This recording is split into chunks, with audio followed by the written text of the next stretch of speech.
Hello, good afternoon. Ang tanghali. Anong time na? 4:20. 4 o'clock.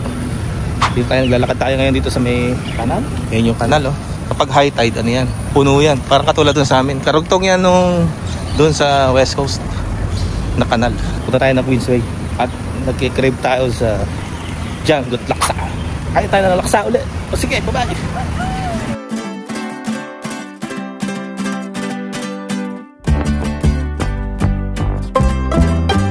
Ayun, nandito ngayon tayo sa Overhead Bridge. Overhead Bridge. Patawid tayo kasi kailangan natin sumakay dun sa kabila. Kasi mas mabilis doon kesa dun sa malapit sa amin na bus stop. Matagal na biyahe. So dito, mabilis. Ito na mga 5 minutes lang. Nandun na tayo sa Queensway. Bye-bye.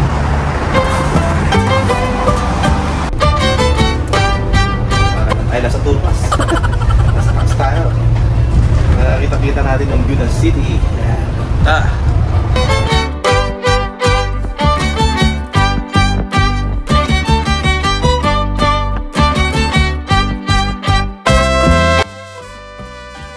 Okay, nandito na tayo. Grabe. Excited na akong kumain. Nandito na tayo. Kaya ingat tayo sa pagdami. Okay. Lapit na tayo sa Queensway. Okay.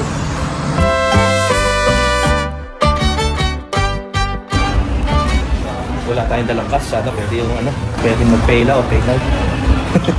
Wala tayong wallet.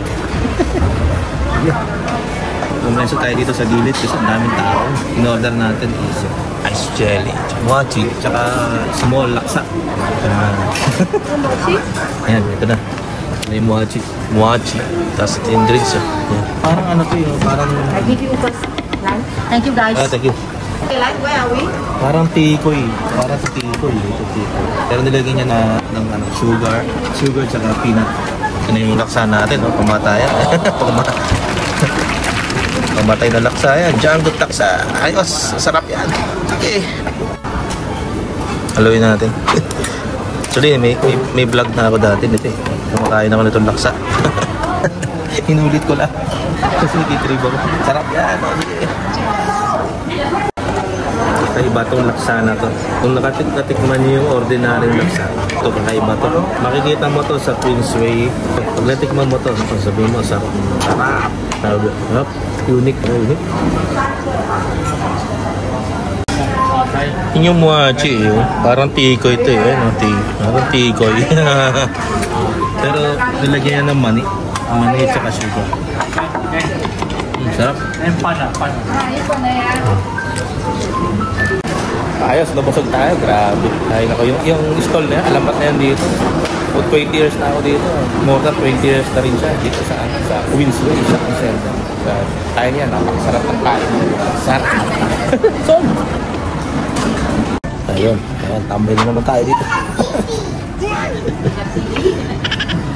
Actually, ano lang naman masarap tambayan? Park? O dito sa IKEA? Dito nakaka-relax, malamig pa. Diba? Gusto mo ito mga kayo, dito ka na lang sa IKEA. Sarap. Pwede matulog. Nakantay ko sila misis. Kasi kakain ako sa restaurant. Kain na naman. So, sige. After natin sa Queensway, ngayon natin matayan sa IKEA para kumain na lang. Kaya naman tayo. Tao ko eh.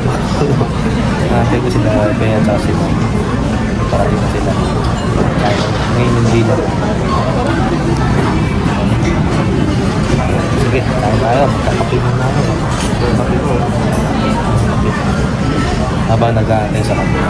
Okay, guys.